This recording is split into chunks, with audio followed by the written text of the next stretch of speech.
Hi, everybody. Welcome to OnStage Blog Theater Podcast. And this is the show where we like to talk all things theater. And sometimes we dip into movies, talking all things musicals.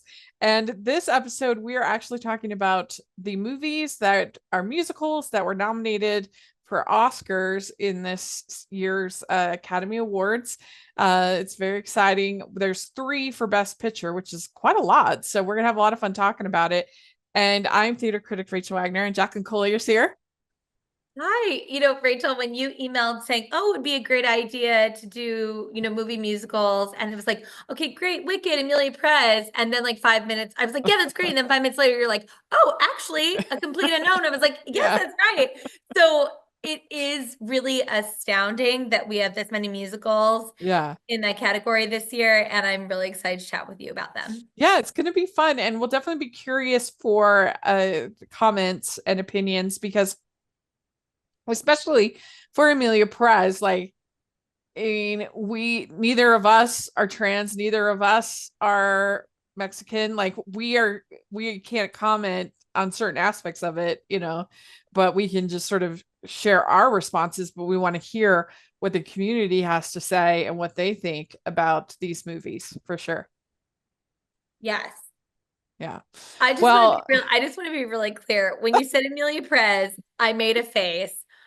Not because I think first of all, representation is very important, especially in this time, trans representation. Um, mhm, but we'll get into it. I don't love violence in movies. yeah. So of course this Mm. is not going to be the movie for me. So we'll dive into Yeah, it. yeah, we're going to talk, and we probably won't talk as much about Wicked. We'll just go over it quickly because we did a whole separate episode all about Wicked. So we'll put a link down in the description to that episode. But if you want more of our like stage to screen kind of thoughts about Wicked, we like I said, we have a whole episode all just Okay. about that. Your So girl had plenty to say about Wicked. and there are 10 nominees for Best Picture. Three of them would be considered musicals. I still have not seen I'm Still Here. That's the only one of the Best Pictures that I have not seen yet. That was a big surprise. We were really surprised that one, but I've heard good things, so I definitely want to see it. It's a pretty interesting group of Best Picture nominees because you have some that are more sort of like classic Oscar Beatty type movies.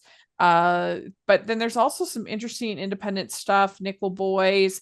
You have a horror in The Substance, which usually horror gets ignored, and that was actually a really good movie. You've got like big epic sci-fi, which sometimes gets ignored with Dune, so yeah, it's an interesting mixture of movies. And I actually think that one of the three movies that we are talking about today has a very good chance of winning because if you'd asked me a couple of weeks ago, I would have said, I don't know, is Amelia Perez going to win? Because of Netflix and because it got so many nominations, 13. But now it's gotten even more bad publicity. So I don't know if that will happen, but I could actually see either Wicked or Complete Unknown getting the nominee because I'm getting the win because the best picture is the only one of the categories that's decided by a preferential ballot. And so if you vote for something at first place, you get 10 points. If you vote for it at second place, it gets 9 points, etc. Oh, And so oh, the goal is to actually not necessarily be number one. but Your B. goal is to be in the top for almost everybody. And that's the one that's going to win. That's why so many movies in the last 10 years have been kind of crowd pleaser, less edgy movies, with the exception maybe being Parasite, but Parasite was just universally loved by everyone. It was so good. But you had something like Coda, you had something like Green Book, you had these movies that were considered at the time at least to be kind of crowd pleasers. And Oh, that's why I think that either Wicked or Complete Unknown could actually end up winning. I think the other big one is Conclave. I think those are very likely to. I think it'll be one of those for the win. I have two questions about that, which I don't expect you to know the answer to one of them. I'm just curious, and you're very knowledgeable about these things. Uh-huh. Is there a reason why Best Picture is the only one that they do by preferential ballot? Like, and how long have they been doing that? Like, is that Um, been the standard? I'm not sure how long they've been doing it, if it's been since they had 10 nominees. And they didn't always have 10 nominees. Sometimes they had nine, sometimes they had Yeah. eight. But I think they changed it the last couple of years that they will always do 10 nominees. And yeah, I don't know. I don't know why they do it that way. If they're just trying to have more generally likable winners, Yeah. or what's sort of the thought of that. I mean, so last year, of course, we had Oppenheimer, and I mean, well, just laughing that Emilia Perez has as many nominations as Oppenheimer. It is What? so interesting. It has And as many nominees as Gone with the Wind. that's where it's at. What? Like, even what you're saying, Rachel, so many good points of that. The Substance, which is horror, is in the same category and nominated as Wicked, as is Yeah. Emilia Perez. Like, it's really fascinating to me. And I think that this can only be good for storytelling and Yeah. movie making, is this variety. Yeah. I have not seen very many of these. In your opinion, like, not what you think will win, but if you were just going purely on what you liked the best, what would you like to see win? Like I said, I haven't seen I'm Still Here. So Mhm. that's the one I can't comment on. I think I would give it to The Brutalist, even though in my ranking I had Wicked higher, Yeah. but The Brutalist was such an achievement. I mean, I Yeah. just watched to be like, oh my gosh, like how did this get made in 2024? I mean, to have a almost 4 hour epic American story with an intermission, and uh people are right when they say that the second half is definitely not as good as the first half of The Brutalist, but it was just such a feat of filmmaking. It did Yeah. win me over. It was very impressive, and Adrian Brody's so good, and so he's definitely the one I think should win as far as acting. But even though I think Timothée Chalamet is quite good, but it would definitely be my pick, and then Wicked would be my second pick. Yeah. Just because I think the filmmaking in Brutalist is on probably another level than Wicked, but I Yeah. really enjoyed Wicked very much. So I actually did not like Nickel Boys. It's very ambitious, it's very bold. It's told from a first person point of view, and it just made me nauseous. I couldn't, it was too, It's like and Blair Project too much. so that was like a unique to me reaction. Also didn't love Honora. I just didn't think it was very funny, and I just got tired of it. It was exhausting to me after a while. These people screaming all over. I don't know. I did not love that one. Conclave, I actually thought was kind of a bore. I didn't love it. I don't quite get what people like find thrilling about it and exciting. I thought it was I the thing with Conclave is that I didn't feel like I got to know any of the candidates very well. I wasn't like invested in anybody but the Ray Fiennes character, because this is the only one I got to know. So I'm like, who care? Why do I care if they pick that person or that person, that person, that person? It doesn't matter because I haven't got to know any of them. But I am definitely, most people love that movie. I'm also not a Dune person, but that's just me. It's a very well made movie. It's a very good movie. It's just not for me. Um, the Substance was really good. The Substance, and I think the reason why it could get in there where most horror doesn't is because it comments on Hollywood, Yeah. and Hollywood loves movies that comment Yes. on themselves. Yes. La La Yep. Land and They sure do. Birdman, things like that. So, but anyway, that would be up there as well for me. I thought it was really interesting, bold. I'd be curious what you think of it if you ever get a chance to see it. I Like definitely it, want to it it's it. definitely body horror and it's pretty gross, but like I don't think I think you can handle it. I think you can I handle it. really, really love Demi Moore, and I think that the whole premise just sounds fascinating. And I love that, like, this is when I want to see more women Yeah. And it's of very her exciting that age. Coralie Fargo, that she got nominated for Best Director. That's really cool. Yes, For the that's incredible. substance. That was really cool. One other film, I haven't seen any of the shorts, so those might have musical elements I'm not aware of. But as far as the other film that has a theater theme is Sing Sing. That wasn't nominated for Best Picture, but it was nominated for Best Screenplay, adapted screenplay, and it was nominated for Best Actor for Coleman Domingo. And it's based on a true story about these plays that go on in Sing Sing It's based prison, on a true story. Oh, based wow. on true story. Yeah, I think that I the love it. um Yeah. the co-writer Clint or Clarence Macklin, he was a he was a prisoner at Sing Sing that did the program, and then he acts and writes in the movie. So Very yeah, cool. anyway, so that's I didn't love that as much as everybody else, but it was solid and good and worth people listeners to this podcast I think would find it Yeah. interesting to watch it. So that's what's kind of going in. Well, let's dive in and talk about these three movies. Like I said, we're not going to talk as much about Wicked because we already talked about it in a whole episode. But let's talk about Emilia Perez. So this movie, it was directed by Jacques Audiard. It's written by him based on his opera.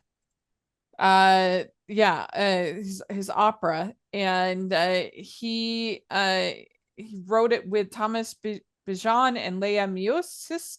Stars Zoe Saldana, Carla Sofia Gascon, and Selena Gomez. And it's Emilia Perez follows three remarkable women in Mexico, each pursuing their own happiness. Cartel leader Emilia enlists unappreciated lawyer Rita to help fake her death so that she can finally live authentically as her true self. And I think part of the backlash that coming from this movie is not only because most people seem to think it's kind of a mess, but also because it does feel like it is so heavily promoted by Netflix, and it gives the old Miramax vibes that it feels I don't like this, that like obviously campaigning is a big part of the Oscars, we Right. know that, but like it feels icky when something you feel like their spot was bought and paid for, that because when I walked out of it, I was like, when I first saw it, I watched it again today, but when I first saw it, I was just like, that was a mess. That was a lot of ideas happening. I didn't like hate it. It wasn't one on my worst of the year or anything like that, but I was like, that's a lot going on for one film. And, and then it just to see it just build this momentum, and yet the whole time it seemed like nobody I knew actually liked it. Like I would talk to all my critics friends, my people like actors and stuff that oh, like I knew a few people who were like, it was okay. I liked it fine. It was pretty ambitious. It was experimental, but nobody that was like, oh, I love that movie. And usually there's somebody that's kind of, on the train with these nominees. And so it's just I think that's the problem. I don't know, what did you think about it? Yeah.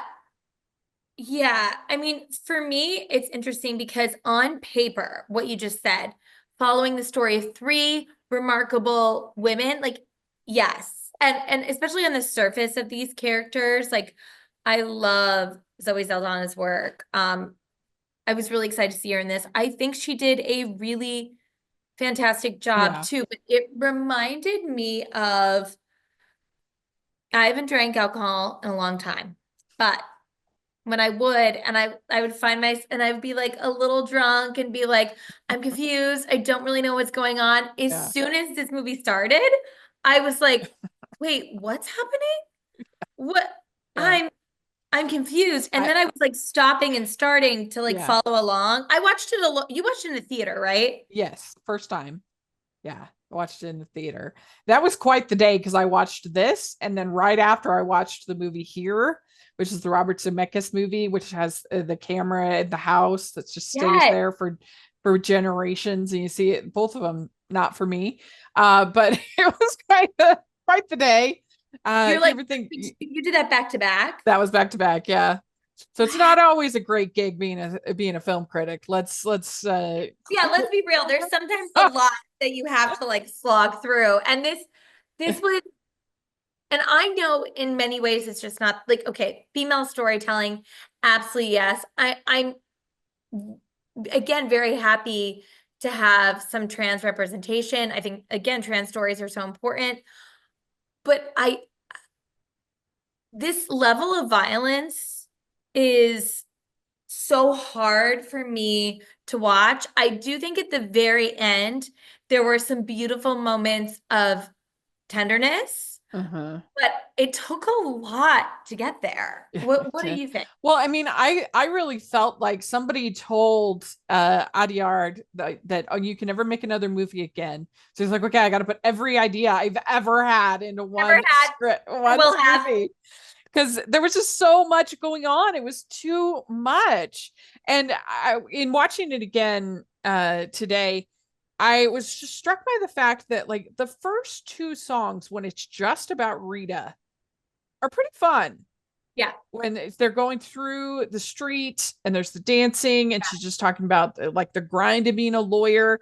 If this was like a French Mexican version of Ally McBeal, like it could have Yeah. been really fun, like this sort of like lawyers having all these fantasies, and there's these musical sequences, or even like Drop Dead Diva kind of did that Yeah. too, which is a favorite of mine. I was like, those two songs are actually pretty good.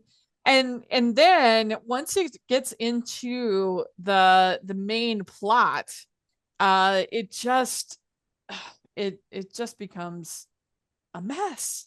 Well, and for me, and again, this is not the kinds of stuff I engage with anyway. Like I've walked in the room several times when Alex is watching like The Walking Dead, and I like walk right Oh, back out. Like there's so many things that I can't watch because it's really hard for me to watch extremely violent things. But with that being said, I do think that this story, if you take away the music, um, I really think that it would have been more compelling to watch in like an 8-part series or a 6-part series. Like I just think that there yeah. was a lot to do and a lot of interesting character developments and relationship building that we could have done if it would have been done at a little bit slower of a pace. Yeah. Well, and it is, if you feel a certain like, I feel like you can feel a certain degree of awkwardness in the fact that like this isn't made by Mexican people, and it only has one Mexican actor in the cast.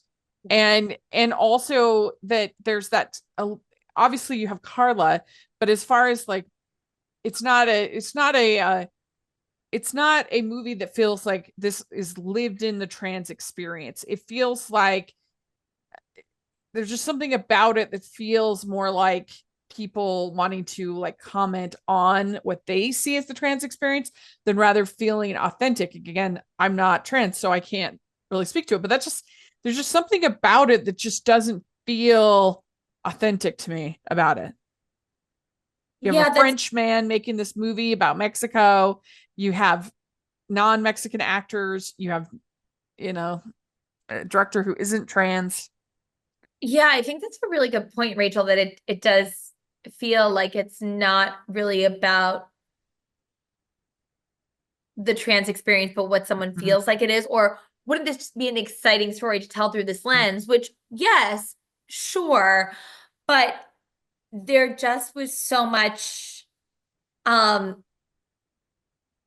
I really enjoy characters where you can see their gentleness and their softness, and I didn't see a lot of that in this movie from Carla really at all. I Yeah, wanted, I mean, because she's supposed to be this kingpin, this yeah, and so her character is not very likable because she's a drug right, cartel leader, and so that's yeah. kind of eh, and it's a shame too because it's not like there weren't other movies this year that profiled the trans experience that could have been, if you wanted to include one of them, you could have done, there was a movie called National Anthem with Charlie Plummer about he is a young man who joins this it's basically like a gay circus troupe, and he falls for a woman, trans woman there as part of the troupe. That's a great, really good movie. I really enjoyed it. And I mean, gay circus troupe, you had me gay. yeah, right. And Mexican cartel, not as much. there's another movie called I Saw the TV Glow, which is more it's not like outright a trans movie, but the director's trans, and a lot of the themes in the movie kind of you can read a trans experience into the theme of the movie. I really enjoyed it. It's not for everybody. It's kind of experimental, but I certainly liked it better than this. And then I've heard there's a movie called The People's Joker, which I didn't get to see, but I heard it was good. So there's movies out there. It's not like this is the only one. Oh, okay, we got to nominate the one trans movie, and I'm sure there's others even that I'm not even aware of course. But so yeah, there's just something about it that it doesn't quite feel authentic. But yeah, it starts out. Like it was the only thing Netflix was suggesting to me Yeah. for weeks. And aside from watching Selena Gomez on Only Murders in the Building, I'm like, this is not the content I consume. So I'm not why you're suggesting it to me. Yeah. So we end up with basically three main characters. You have Rita, played by Zoe Saldana, and then you have Emilia, who is the trans character, and then you have Jessie, who is Emilia's wife. And so basically, because she's transitioning from being a cartel owner, she kind of is going into witness protection, sort of.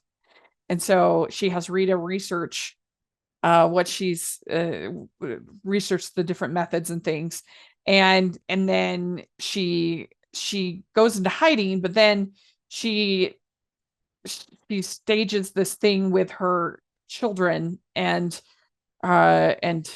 Jesse pretending to be this friend of Rita's, and only the only one that can recognize is the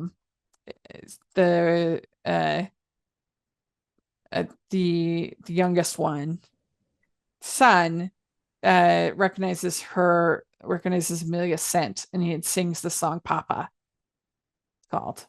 Which I thought And was a big moment. yeah, I mean, I feel like you would still know your mother, father, your spouse I think after these surgeries. You would still, absolutely. Um, because I don't think they change. I mean, they change your Adam's apple. They change. Obviously, you get a you have other parts, but as far as your face, I mean, I think you still basically look the same. yeah, and energetically, I just feel Yeah. like I think that's one of those like we just have to suspend our disbelief. But I Mm. agree, I don't think it's What that would. did you think of Selena Gomez, her character Jessie, in this? I think it was really interesting to see Selena Gomez in a role like this. Like, um, that scene in the bedroom where she's like really, um, like the intensity of like my kids, like not your kids, and then like storming out of there. I was like, okay, Selena Gomez is a really capable, passionate, fiery actor, which is something that I had not seen in like Only Murders, where she's playing like this sort of one note, but Yeah. very funny, like that sarcastic wit. So I found her performance to be really compelling and raw. It was just not in the movie that I would watch it in. What did you think of her as Jessie? I mean, I felt like her performance was awfully shouty to me. It was very like, okay, we need like those sort of softer, subtle moments as well for the character. And I think you get that a little bit more with Rita. You get Yeah. some more softer moments. And so yeah, it didn't super impress me, her performance. But and I wasn't really that impressed with Carla's performance either. I because I didn't feel like emotionally connected with her or what she's going through. It always felt so kind of over the top. And I, yeah, I certainly would not have nominated her Yeah. for best actress. What is Yeah, that now? is the what? Is because I know there's a controversy with Carla and some of her tweets. So I haven't really followed it completely, but yeah, she evidently had she got in this like spat with Fernanda Torres of I'm Still Here, and she said that she was saying she's had this tweet about how about I'm Still Here and about Fernando, and I should have had that out for us. But anyway, it was something about that. And like there's a rule in the academy that nominees are not allowed to disparage the other nominees. Makes And sense. so people were saying, like, should she be removed from the category? And like I read something saying that Netflix was like stopping their campaign uh for her, and so, it's interesting. Very. Yeah. And it so yeah, if it got nominated, it got nominated for Best Director, it got nominated for Best Actress and Supporting Actress, and adapted screenplay, international film, which is going to be interesting because now I'm Still Here is also nominated for international film. So is now that going to kind of come in and take its place? There's also the movie Flow, which is animated film that's it's very interesting because the best animated feature has never been won by an independent film Oh, before. Never. The closest you've gotten is something like a little, but still a major studio, something like Rango. That was still Paramount, but uh and you had The Boy and the Heron, which is Studio Ghibli, so that is international last year, and The Spirited Away. But there's never anything like Flow to win best animated. yeah. So but it's getting a lot of momentum, and it won the Golden Globe. So So it's going to yeah, be interesting to see. But yeah, it that could maybe surprise if people aren't as into Emilia Perez or I'm Still Here, because Flo has gotten quite a bit of attention. That would be a very that's fun exciting. night if that were to happen. Yeah. But yeah, so Amelia Perez also got nominated for Best Score. It got nominated for two of the songs, El Mal and Mi Camino, is the song that Rita sings about the dangerous and corrupt nonprofits and their recruiting. That's the one that she sings there. And so that is sung by Jesse about Gustavo. Oh, yes. Yeah.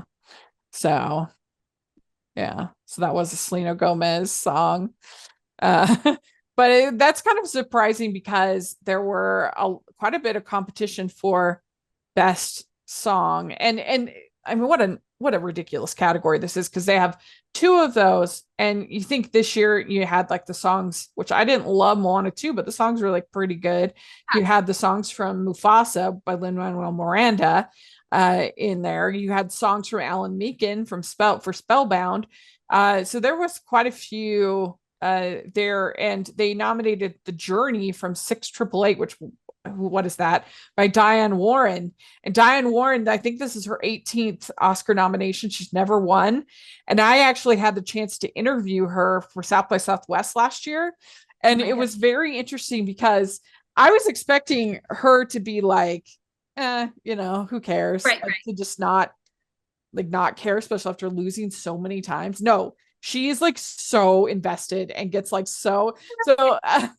I was like, just give her to her, Girl, like come on, give it to her. she has almost no chance this year because nobody's heard of this. But yeah, she's nominated almost every year, and she's never won. But Like always a bridesmaid. That's the yeah. energy it's And giving. then this song Never Too Late was nominated, which is very bizarre because it's an Elton John song from a concert documentary. Elton John Never Too Late, which Yeah. is on Disney Plus. So it's not even part of, it's like just he sings it in his concert. Yeah. Like just straight up sings it in a concert. It's not even like part of a movie. It's like, what? How does that, like, that just seems crazy to me. Yeah. That doesn't even seem like it's the spirit of the award. No, no. Like there's been songs that have won or have been in competition that are just over the credits, like, Right. and many times, but like it being a part of a concert is very strange, I think. That's a But totally different yeah. ballgame. And then there's a song called Like a Bird from Sing Sing that's Mm. in there. So it's an interesting, strange category. Also another strange nomination is Best Original Score for Wicked. It's like, and what's especially strange is that let's see what time we have. It's especially strange is that Dune Part Two was considered ineligible because they used some of the music from Dune Part One. Wait, really? Well, But Wicked, so Wicked is considered original for the score, that's interesting. even though it's based on a Broadway musical. Like that just seems kind of crazy to me. And also, like, for instance, they've nominated John Williams for practically every single one of his Star Wars movie Yeah. scores. So you're going to tell me that you can't nominate Dune Part 2, but you can nominate all those Star Wars scores, which Yeah, use there's like tons of the previous, music. Like that seems crazy.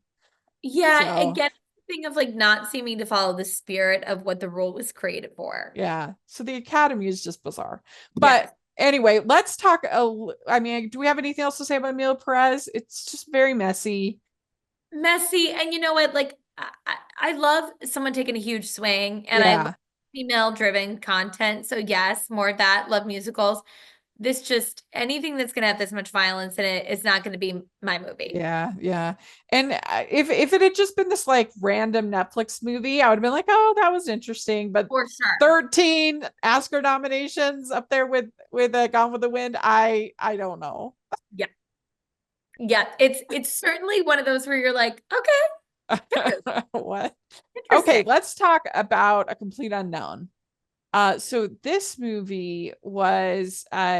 was directed by James Mangold, screenplay by James Mangold and Jay Cox, and of course stars Timothy Chalamet, Edward Norton, Elle Fanning, Monica Barbaro, Boyd Holbrook, and it tells the story of Bob Dylan, and in particular his from it tells the story of Bob Dylan, particularly his ascension in to popularity, and the Newport folk festival where he played the electric guitar because he's just wild and crazy.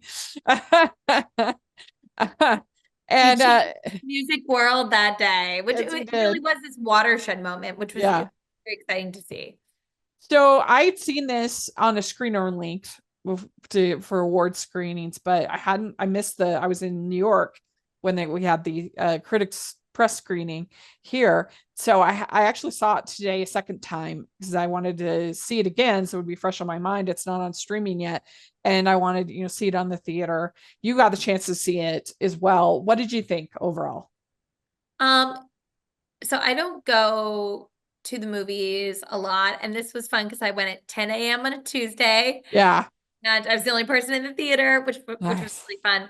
Um, I enjoy folk music. It's not like Yeah. I'm a fangirl of folk, but every time I hear it, I'm like, oh, I like this, like Joan Baez, Mhm. like Bob Dylan, but was not familiar at all with the history.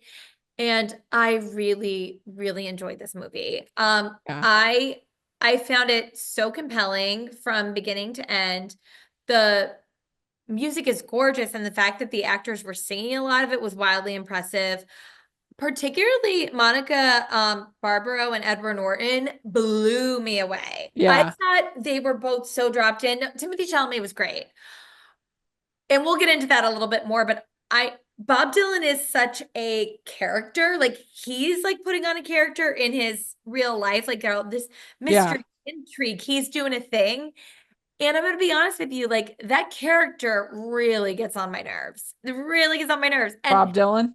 Bob Dylan Yeah. as this entity and Timothy Chalamet playing it, I think nailed that. But I'm like, this guy is kind of a jerk in many Mhm. ways. I'm Yeah, curious what you thought as far as performances, but also yeah. just did you know about Bob Dylan's story? Did I know he was a jerk? No, I didn't. I didn't know anything about him. It is interesting that both Edward Norton and Monica Barbaro, and of course Timothy Chalamet, all nominated for acting. I So mean, so well deserved. yeah, Like I couldn't believe Edward Norton and Monica Barbaro. I was just like, wow, these two were tapped in. yeah. They were very good. I I I liked the movie. I think the second half is a lot better than the opening half. Once it starts getting into the Newport Festival, I just thought it started Yeah. getting momentum. I was getting pretty bored that beginning part, and I think that there are I like the fact that it has so many songs and the fact they sing their own songs. But I do kind of wonder if they didn't all need to be so long, and we didn't need quite so many. I mean I love me some music, but there is a lot of songs in this movie.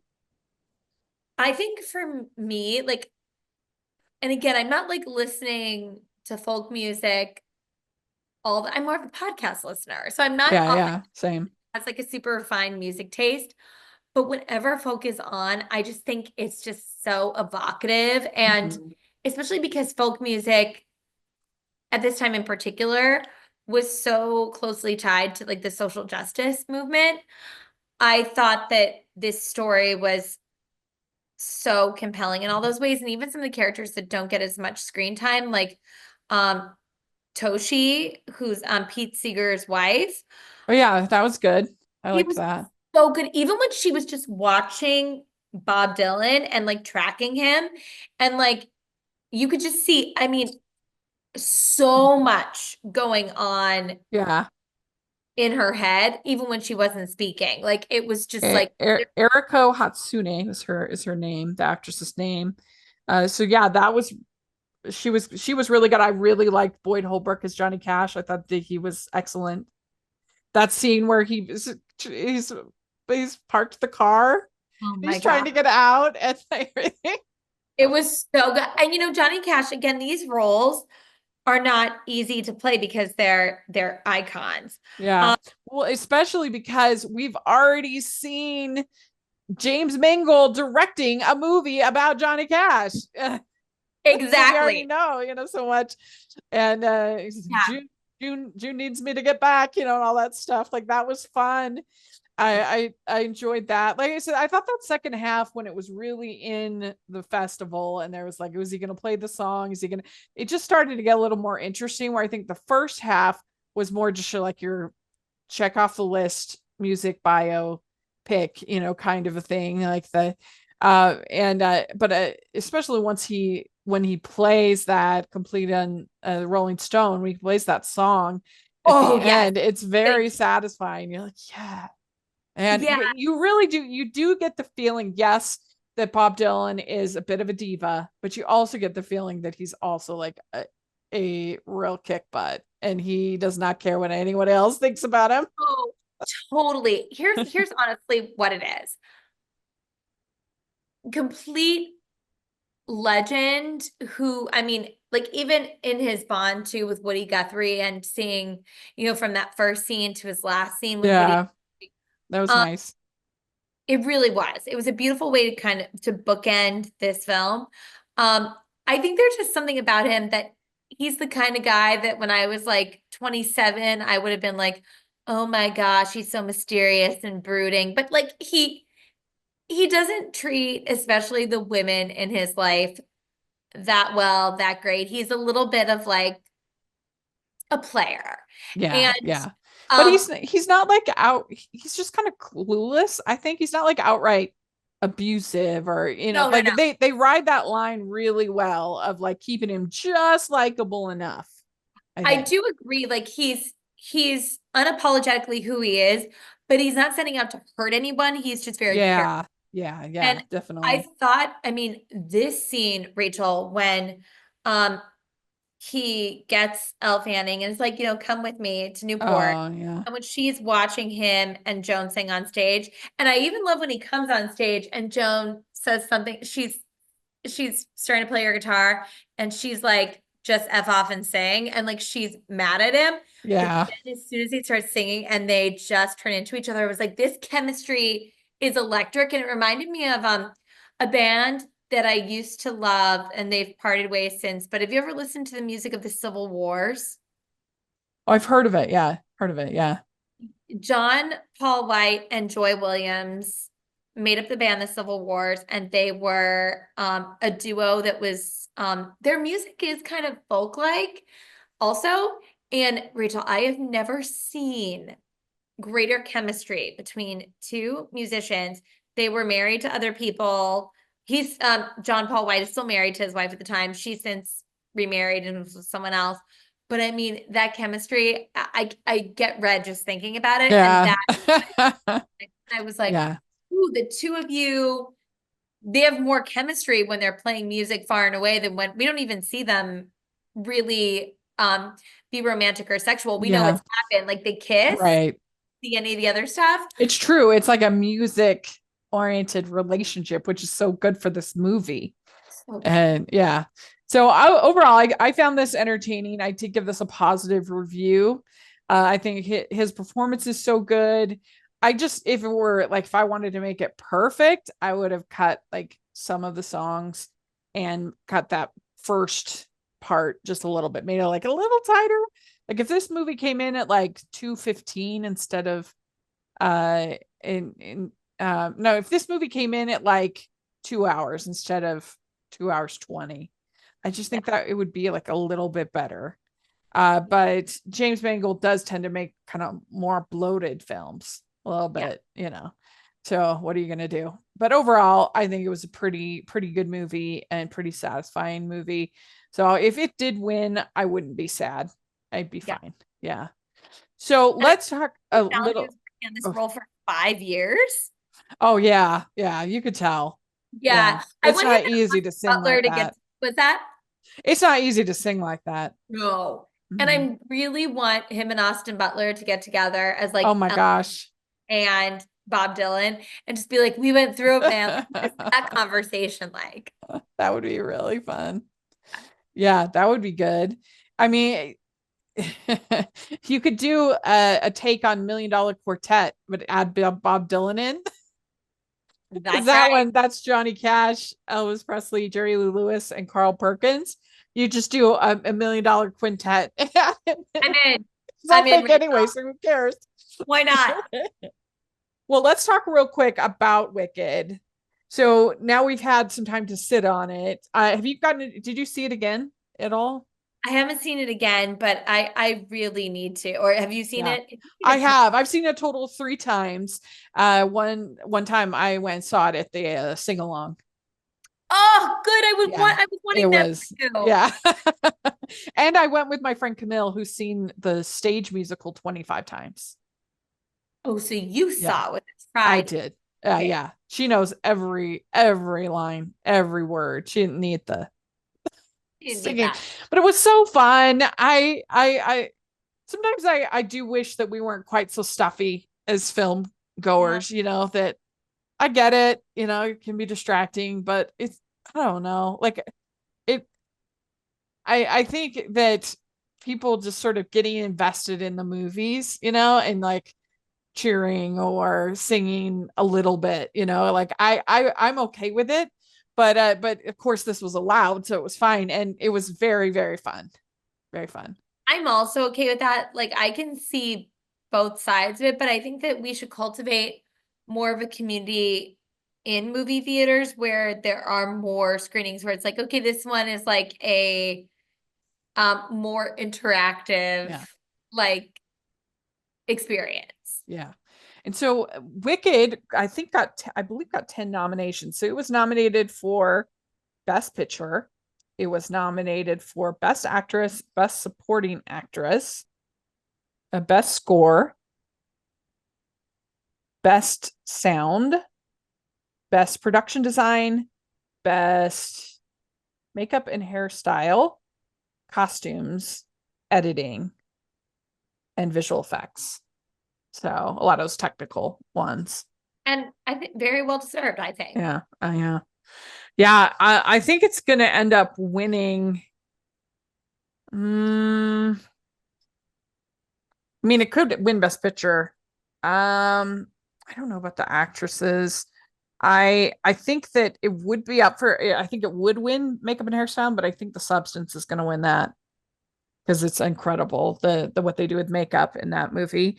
Um, maybe visual. I don't know what's going to win visual effects. Visual effects is Alien Romulus, Better Man, Dune Part 2, Kingdom of the Planet of the Apes, and Wicked.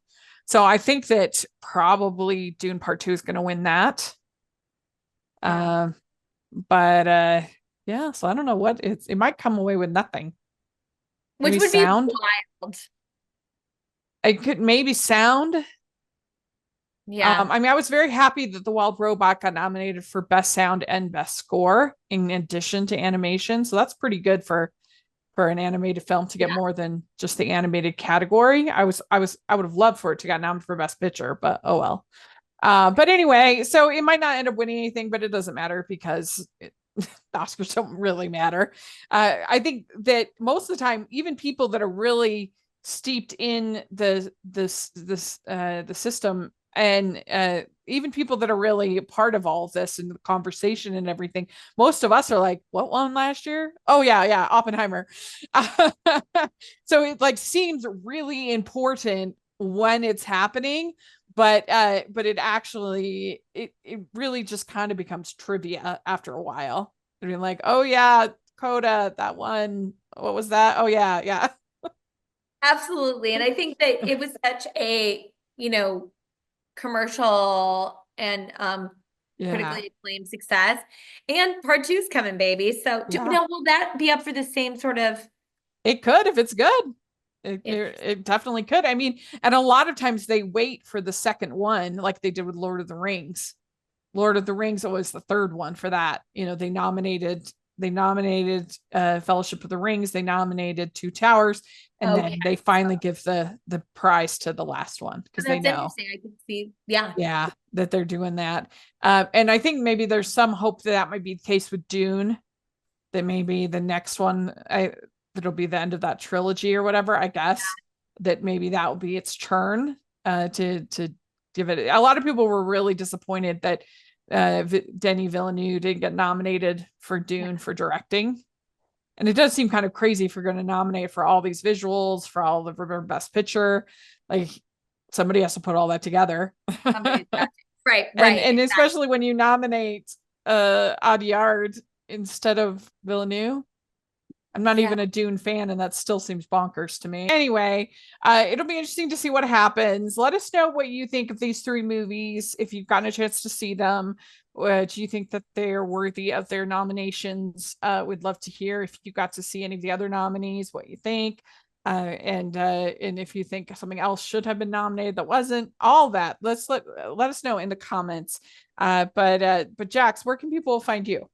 At Jacqueline Collier on Instagram. Great. And you can find me at Rachel's Reviews all over social media, iTunes, YouTube, and on Rotten Tomatoes. If you want to read my reviews, you can find links on there, plus rachelsreviews.net for my movie reviews, rachelsreviews.com for my rachelsreviewstheater.com for my theater reviews. You definitely check all of that out. Make sure you take a look at OnStage blog for all of our articles and other information. And we always love your feedback on all the social medias and everything there. So thanks so much, everybody. We'll talk to you later. Bye. Bye.